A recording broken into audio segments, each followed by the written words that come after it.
Good day all. I am Mrs. Latha Ravichandran, Principal of the esteemed institution Deep Academic Heights School.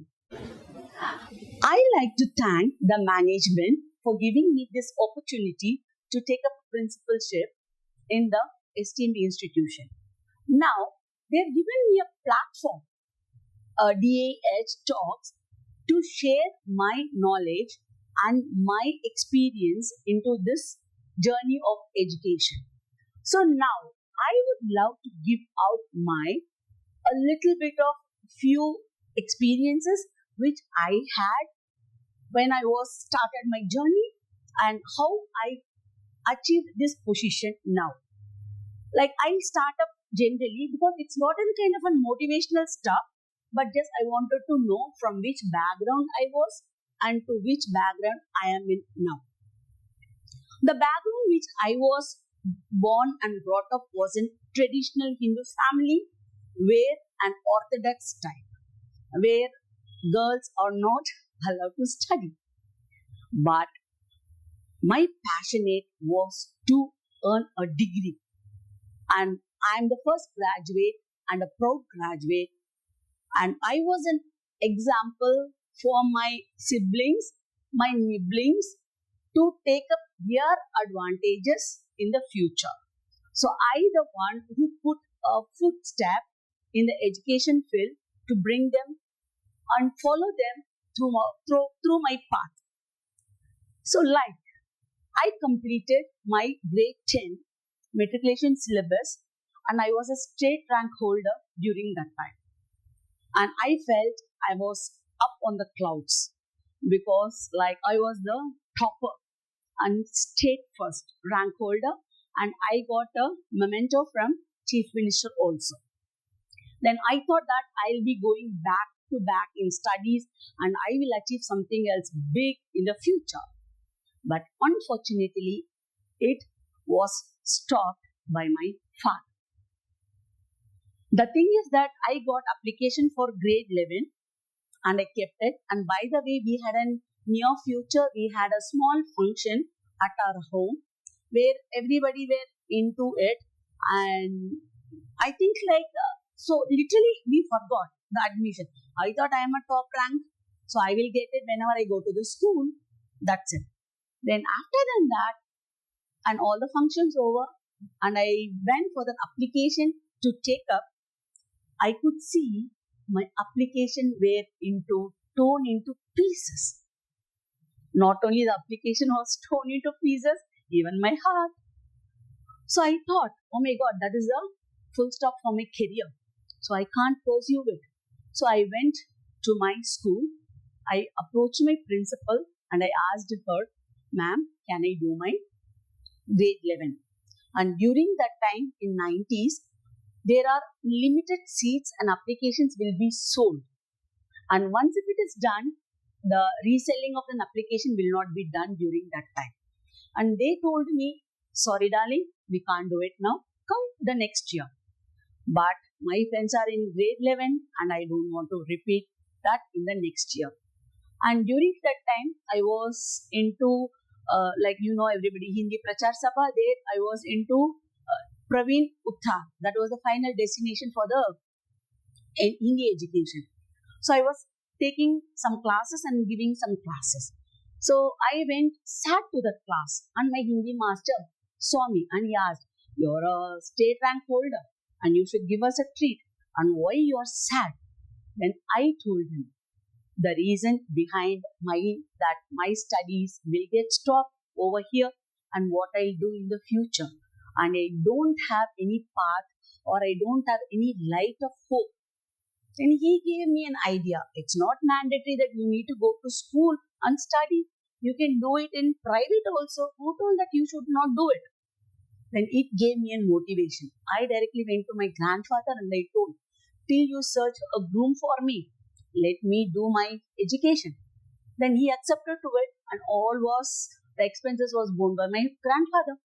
And then I completed when my friends were into grade 12, I completed my grade 12 in one single attempt. Then we were waiting, but something didn't go up.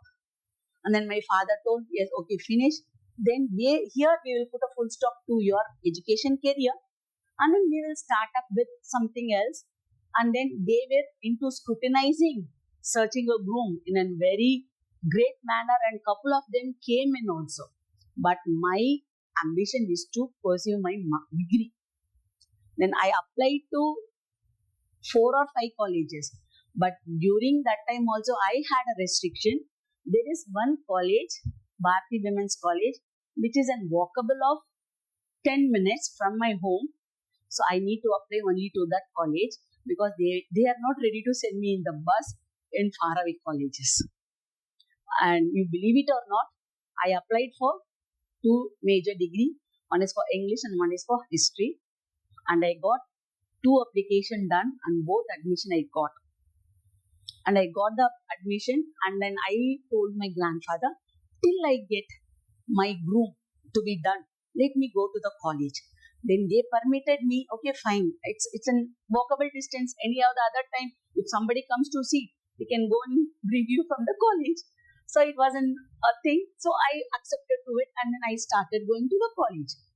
And the performance of mine, because I became a general secretary in the college, and I became the topper in geography in the first year. And then I am the college university topper, because during that time college will have their all are affiliated to the Madras University. So I was a topper in a Madras University, and my grandfather himself felt that I shouldn't leave the education in the mid.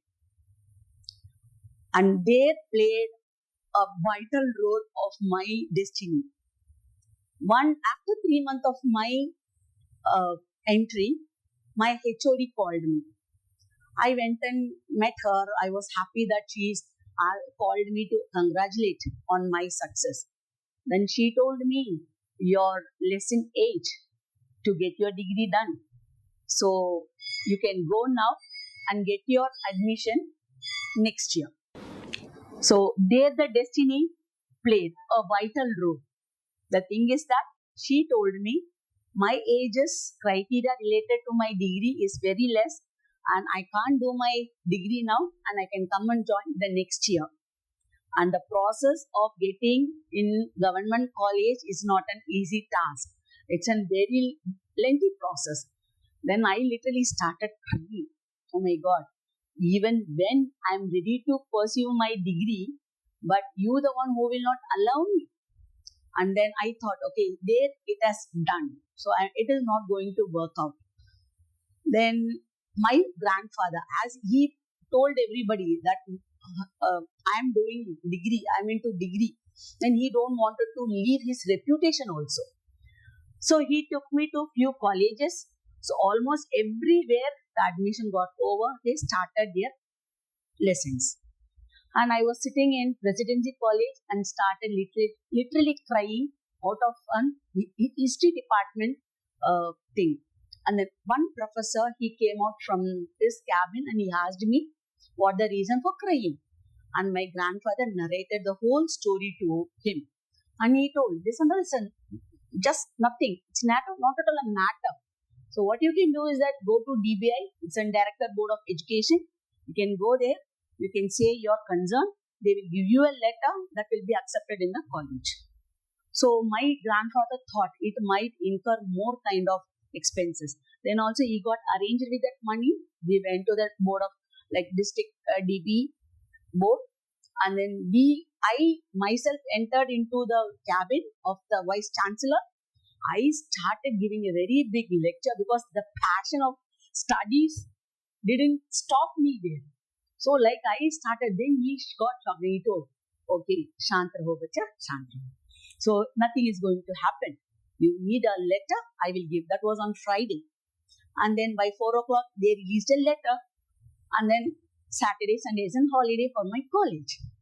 I was just crossing my fingers and keeping whether my HOD will accept this letter or not. Then Monday morning, I was waiting for her. And then once she enters, the feel I had in me was totally a confusion and chaotic manner. So with that time, I showed her my letter. Just she took out that, she read it, and then she told, Okay, fine, this is the one which is required. You can go to your class. And I was flying with colors. So I thought, hereafter nobody can stop me in my education. And by that way, luckily I completed my UG degree with that. And then now I was totally free. And then they started for the future, like getting arranged for the marriage. When my husband came to meet me, I had two conditions. So he asked me, what are they? I want to study to the core and I wanted to work. He accepted for both and I started pursuing my degree. And the name of mine is only 2-letter, Latha. But the degree behind me is a lengthy train. So all this credit goes to my family members, especially to my grandfather who motivated me in all the manner, and my parents who supported me, and my Hindi master who was a very big backbone of mine, and the so-called professor whom his face is not recognized as of now. So I feel them as an angel. And these are the one which made me motivation to pursue all my degrees, masters. And now I'm standing in front of you as a principal of 12 years experience and 30 years experience in education field. It's not an easy task. So as I was able to do it, if you are passionate about anything else, anybody can do it. After this much of a long struggle in my education path, I wanted to do something else for the betterment of the students. Like I thought, like me, how many will be there and how far I can be useful for them in motivating them and making them to the next level in their education sector. So that is the way I chose up this teaching career as my profession. I am a proud teacher and I wanted to motivate and inculcate the values of our country, the values of education, and what is the other future for them. Because like when we were there, no mobile phones and the technology keeps on coming up with AI now and robotics, and few are there in the remote area, they don't know what is the technology based thing. So as a teacher, earlier I wanted to show them what it is around me. So that is the way I found out this profession, not as a just like that for an earning money, but with a more passionate. So it was a kind of a passionation. Then what I did, like I didn't stop with my place where I was born and brought up. I wanted it to get spread everywhere. Not only like spreading, I wanted to gain more knowledge across countries, going and having experience. How do they teach their children and what I will learn from them and where I can bring it to my country and how far it will be useful for my children and for my nation. So that was my thought. So by that way, I worked in multiple countries like Singapore, Dubai, and Oxford University of South America. That was in Ecuador. And then I did one of my masters in London in Middlesex University, where I could see more diverse people, and I got the first and foremost methodology how to handle and teach a children. Like nowadays, I could see many teachers as they come for teaching, they think that we are the boss and screaming will work out. No way. So we have to be passionate in teaching. We have to gel with them.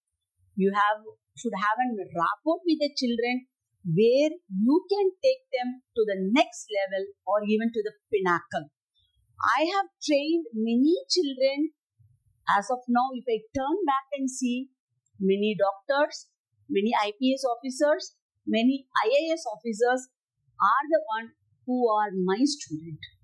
So that feels so proud to be a teacher. And the principalship, because I was not behind any kind of an hierarchy or any kind of a position or a designation. I joined in 2015 after coming from London in GD Goenka Public School, Gaya, as a senior academic coordinator. And whether it's a luck, my good luck or a bad luck, when I entered, my principal, she left the school due to her health issue. And my chairman, he called me in and he told, see, you're the next principal, you have to take up the charge. I'm totally blind because that's not my state, they are not my people, and I don't know how to handle them. And my entry was only hardly 3 months there. To settling and stabling there itself was a very big task for me. And I don't have an exposure or an experience related to the principalship earlier because I the one who came directly from London and I don't know or understand the situation during that time, how it was in India. I struggled for 6 months. But there also I'll say you, the longest period of my principalship was in GD Goenka Public School, Bihar, Gaya. And till now, those teachers are very close to my heart and they are the one who gives me the updation. That means patience.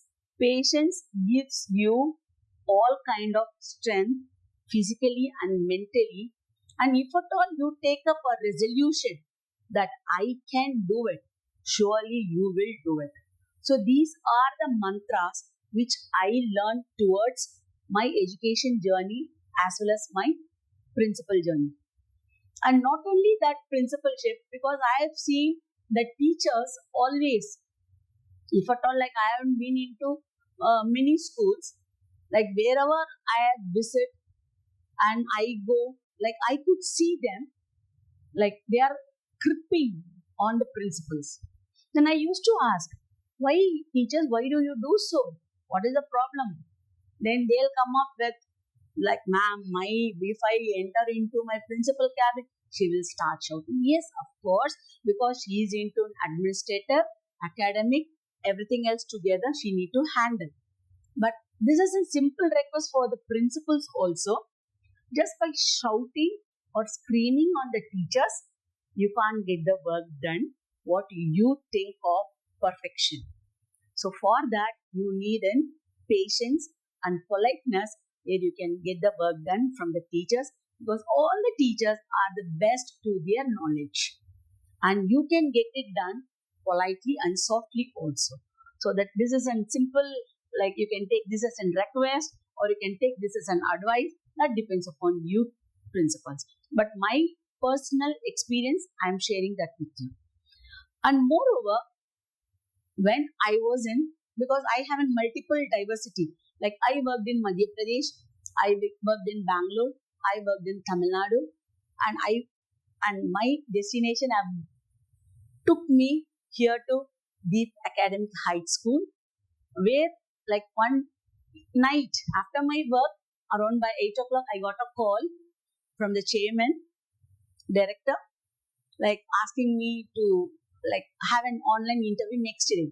So I was thinking somebody is kidding on me. And I thought, okay, fine, I'll do it. The next day, sharp by 11, they got me on the call. And I don't know by what reason they got impressed and they wanted me over here. And then really, I'm very much thankful for them giving me this opportunity to be a part of this, a very big organization. This is not a single growth. Even though I'm a founder principal of this will spread its branches, n number of branches in the near future, where it will be a witness for everybody. As I've given suggestion to the principals, I would like to give my advice to the teachers. So what the principal expects, if at all you give her or him on the proper manner, then they will not squeeze you or screw you. So, as a dutiful teachers, we also should understand our responsibility towards the citizen of future India and keep up our reputation in building a very good nation. So that's my thing. And moreover, I wanted to say my passionate from where I started, the place where I am standing. It is not an easy task. And you might have asked, okay, just being a teacher and coming as a principal, what achievement you have taken? I have got n number of awards, like top 10 100 global women award. So not only that, for education sector, I have got n number of awards, like related to from Maxim University from USA, I got an award, and other awards might be you'll be displaying that. And moreover, the current 2025 23rd of August, I am going to receive an award, Dr. Sarvapalli Radhakrishnan National Award from a reputed organization where I am going to get felicitated. So that I am very much happy to share in front of you that all these awards and rewards are the reciprocal of the hard work which it is given by me. It's not only by me, by the supporter of my whole family.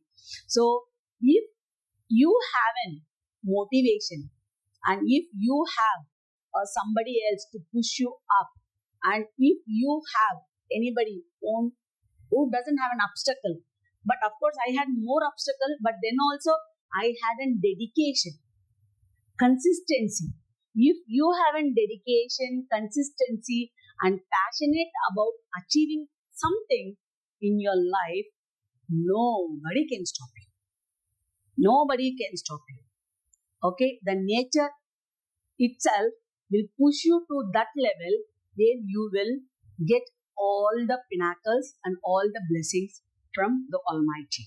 So that is my saying. Thank you. You know the names everyone talks about. But on DH Talks, we bring you voices the world needs to hear. Voices that inspire change from the ground up. DAH Talks, where change begins with a story.